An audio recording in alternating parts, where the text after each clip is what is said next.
ધર્મોએ એક એક એવો ગંદો ખ્યાલ સમાજને આપી દીધો, ઉપવાસ કરો.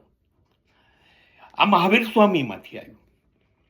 ખરેખર મહાવીર સ્વામીને ઉપવાસ કરવા નહોતા, નહીં, એ એકલા રહેતા હતા, જંગલમાં તપ કરતા, સાધના કરતા, ઈશ્વરને શોધતા હતા.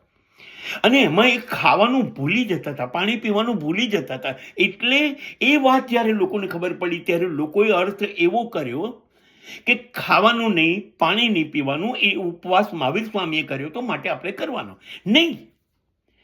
મહાવીર સ્વામી ઈશ્વરને શોધતા હતા, ભૂલી ગયા હતા. હવે આપણે ઈશ્વરને શોધવાનું તો રહી ગયું, એ તો ભૂલી ગયા. આપણે ઈશ્વર માટે બેસવાનું હતું, ઉપવિશ્ય પાસે બેસવું, અને બેસીએ ઈશ્વરની પાસે ને આપણે ભૂલી જઈએ.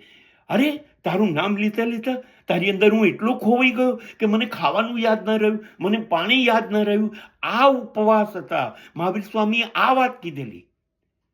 અને આપણે ઉપવાસના નામે શું કરી રહ્યા છે આપણને બધાને ખબર છે.